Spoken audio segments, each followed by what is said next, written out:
नमस्कार। अभी हम मौजूद हैं महामाया की नगरी रामानुजगंज में और आप सभी को तो पता है कि यहाँ पे चुनावें हुई थी और लोगों ने जीत भी हासिल की। उसी प्रकार हमारे साथ अभी मौजूद हैं पूर्व उपाध्यक्ष शैलेश गुप्ता जी। आपका बहुत बहुत स्वागत है हमारे चैनल में। और शैलेश गुप्ता जी, मैं आपसे जानने की उत्सुकता रखती हूँ कि अभी आपकी पार्टी ने जीत हासिल की है। देखा जाए तो पहले डबल इंजन की बात की जाती थी, अब ट्रिपल इंजन की बात हो रही है। तो अब क्या लगता है आपको कि क्या हो सकता है रामानुजगंज में? देखिए, रामानुजगंज में हमारे भारतीय जनता पार्टी की जनपद में, जिला पंचायत में और नगर पंचायत नगर पालिका परिषद में भारतीय जनता पार्टी के चुनी हुई सरकार बनी है। और निश्चित रूप से हमारे क्षेत्र के यशस्वी विधायक सह मंत्री माननीय रामविचार नेताम जी के दिशा निर्देश में और उनकी मेहनत से और उनके द्वारा और भारतीय जनता पार्टी की सरकार के द्वारा चलाए जा रहे विकास की योजनाओं को जनता ने एक बार फिर से मुहर लगाया है कि जो है सरकार माननीय विष्णुदेव साय जी की सरकार जो भी विकास के कार्य कर रही है उससे जनता पूरी तरह सहमत है। तभी आज पूरे गांव में हमारे जो ग्राम पंचायतों में ज़्यादातर सरपंच भारतीय जनता पार्टी से चुने हुए समर्थक बने हैं। हमारे जो है जनपद पंचायत के अध्यक्ष भारतीय जनता पार्टी के बने हैं, जनपद पंचायत के उपाध्यक्ष बने हैं। जनपद सदस्यों को कहें तो 25 में से 23 सदस्य भारतीय जनता पार्टी समर्थित लोगों ने जीत हासिल की।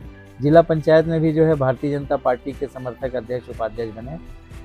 तो इससे ये पता चलता है कि गांव-गांव तक भारतीय जनता पार्टी का जो है वो लोग जो है भारतीय जनता पार्टी की सरकार के द्वारा चलाई गई योजनाओं से पूरी तरह सहमत हैं। और भारतीय जनता पार्टी को उन्होंने फिर से एक बार मौका दिया है कि गांव के एकदम अंतिम छोर तक के लोगों का विकास हो। अपने पूरे ध्येय से जो हमारा उद्देश्य है कि अंतिम व्यक्ति तक लाभ पहुंचाना, जो हमारे पंडित दीनदयाल उपाध्याय जी का, श्यामा प्रसाद मुखर्जी जी का जो संदेश है, उस संदेश के तहत जो है भारतीय जनता पार्टी की सरकार गाँव तक विकास करेगी। और आपको कुछ दिनों में जो है जैसे कि हमारे माननीय रामविचार नेताम मंत्री महोदय ने कल एक बात बोली कि अब जो है चुनाव का दौर खत्म हुआ, अब जो है आने वाले 4 साल तक सिर्फ विकास का दौर चलेगा। तो वाकई में विकास का दौर चलेगा और विकास दिखेगा जी। और हम भी देखना चाहेंगे कि क्या क्या विकास होता है। हाँ, बिल्कुल बिल्कुल। अब मीडिया तो जो है समाज का चौथा स्तंभ है और जहाँ कहीं हमारे जो जनप्रतिनिधि अपने कर्तव्य से भटकें तो वहाँ पे आप उन्हें पहले आगाह कीजिए और इसके बाद जब वो ना सुधरें तो उन्हें फिर आप आगे चेतावनी दे के उनके क्रियाकलापों को उजागर करिए ताकि सुधार हो, और सुधार नहीं हो तो फिर बाहर का रास्ता देखेंगे। जी बिल्कुल। और इसके अलावा आप हमारे रामानुजगंज की जनता से और कुछ रामानुजगंज से मैं रामानुजगंज में निवास करता हूँ। रामानुजगंज के नगर पंचायत थी पहले, उसमें मैं कई बार प्रतिनिधि रहा, उपाध्यक्ष भी रहा हूँ।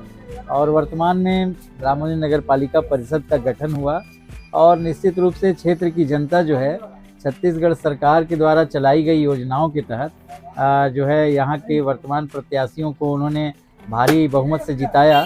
निश्चित रूप से एंटी इनकम्बेंसी स्थानीय जनप्रतिनिधियों के खिलाफ पर्याप्त थी, लेकिन सरकार की योजनाओं ने और स्थानीय हमारे नेताओं ने और सभी भारतीय जनता पार्टी के कार्यकर्ताओं ने एंटी इनकम्बेंसी को बिल्कुल ख़त्म करते हुए सिर्फ एक ध्येय दिया कि आप हमारे सिर्फ विष्णुदेव साय जी को और माननीय नरेंद्र मोदी जी को देखिए। और लोगों ने नरेंद्र मोदी जी के नाम पे, विष्णुदेव साय जी के नाम पे, यहाँ के जो मतलब हमारे प्रत्याशी खड़े थे उन्हें अच्छे वोट से जिताया। निश्चित रूप से इस जीत में माननीय रामविचार नेताम जी का और भारतीय जनता पार्टी के मतलब जो योजनाएं थी उसकी जीत है। और हम उम्मीद करेंगे और निवेदन करेंगे अपने चुने हुए जनप्रतिनिधियों से कि आने वाले दिनों में वो जनता के हित में अच्छे कार्य करें, सिर्फ अपने लिए ना सोचें। कोई भी वो जीते हैं तो उन्हें पार्टी ने टिकट दिया है और पार्टी ने उन पर भरोसा किया है। अब पार्टी के नीति सिद्धांतों की वजह से उनकी जीत हुई है। ये जीत उनकी कोई व्यक्तिगत जीत नहीं है। कोई भी पार्षद या नगर पालिका का अध्यक्ष या उपाध्यक्ष ये बिल्कुल ना सोचे कि ये उनकी व्यक्तिगत जीत है, ये पार्टी की जीत है। अब पार्टी द्वारा दिए गए टिकट की वजह से वो जीते हैं और इसमें कोई भी इसमें दो राय नहीं होगी कि जनता ने उन पर भरोसा किया है। वो एक सिर्फ सिंबल मात्र है, एक जो है पहचान है।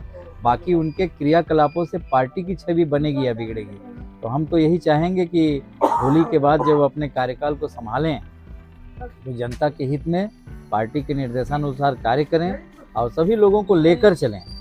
पार्टी के द्वारा जो प्रत्याशी चुने जाते हैं दौड़ में कई लोग रहते हैं, कई लोग की अपेक्षाएं रहती हैं, लेकिन निश्चित रूप से पार्टी अपने किसी मानक पे ही किसी को चुनती है या सर्वे पे चुनती है। जैसा भी पार्टी किसी का चयन करे, उस चयन के आधार पे जिन्हें मौका मिला तो वो हम लोग चाहेंगे कि उस मौके में वो जनता के हित में उस मौके का उपयोग करें। और निश्चित रूप से समझदार लोग हैं और जनता के हित में भारतीय जनता पार्टी की जो हमारी भरोसे को व्यक्त किया गया है उनके ऊपर, उस भरोसे पे खरे उतरे, ऐसी हम लोग की अपेक्षाएं रहेंगी उनसे।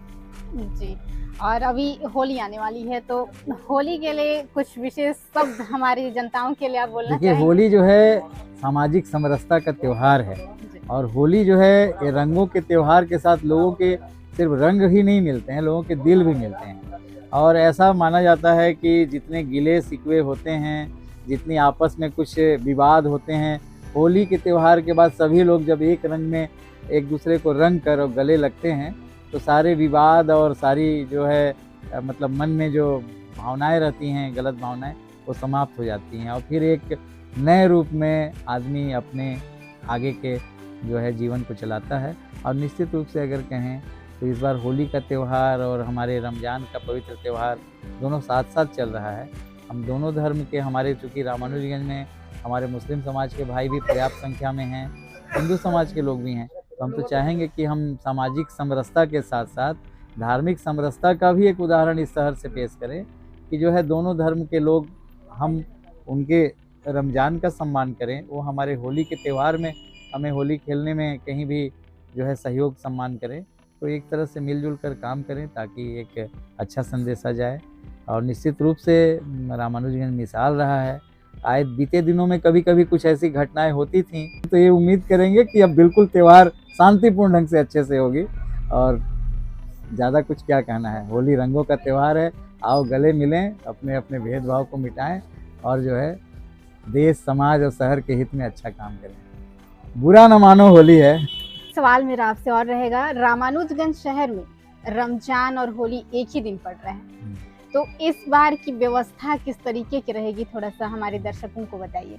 देखिए, होली रंगों का त्यौहार है और रमज़ान हमारे मुस्लिम भाइयों का बहुत ही पवित्र त्यौहार है और दोनों ही धर्म के लोगों के लिए अपने अपने त्यौहार की जो है लोगों के आत्मिक रूप से जुड़ाव है। और रामानुजगंज देखिए बहुत ही प्राचीन शहर है, यहाँ हिंदू मुस्लिम समाज के लोग भाईचारे से काफ़ी दिनों से बहुत प्रेम से रहते रहे हैं। और इस बार जो है चूँकि रमज़ान और होली एक साथ पड़ रहा है और मुझे जहाँ तक ज्ञात है कि जो होली का दिन है वो जुम्मे का दिन पड़ रहा है, तो हम लोग क्योंकि सोशल मीडिया में कई तरह के जो है भड़काऊ बयान कहें या शब्दों को दोनों तरफ से देखते हैं, तो हम ये मतलब निवेदन करेंगे, अपेक्षा करेंगे कि रामानुजगंज की पवित्रता और शांति को बनाए रखते हुए दोनों धर्म के लोग अपने अपने त्योहारों को बहुत इज्जत और शालीनता से मनाएं। और सबसे बड़ी बात देखिए, होली तो रंगों का त्यौहार है, जैसे कई रंग मिलकर एक में मिल जाते हैं और फिर दिखता नहीं है, सब लास्ट में एक ही रंग दिखता है, लाल, पीला, नीला, हरा, गुलाबी, सभी रंगों के रंग लगते हैं, लेकिन अंतिम में एक ही रंग में रंगे हुए सभी लोग दिखते हैं। तो हम ये अपने सभी मित्रों से, दोस्तों से, नगरवासियों से ये आग्रह करेंगे कि होली का रंग जो है सब पर खूब चढ़े, जम के चढ़े और इस त्यौहार को खूब खुशियों से मनाएं, अच्छे से मनाएं, लेकिन हमारे अन्य लोगों के जो है उनकी भावनाओं का भी ख्याल रखें, सम्मान के साथ त्यौहार हो। बाकी बुरा ना मानो, होली है तो हम सब। तो अभी आपने सबसे मिलनसार और सबके सहयोगी शैलेश गुप्ता जी, आपने उनसे मुलाकात की और उनकी बातों को सुना। उनके शब्द दिल को झंझोरने वाले भी हैं और दिल को खोलने वाले भी हैं, तो हम आपको इनसे रूबरू कराते रहेंगे और मिलते रहेंगे। तब तक के लिए नमस्कार।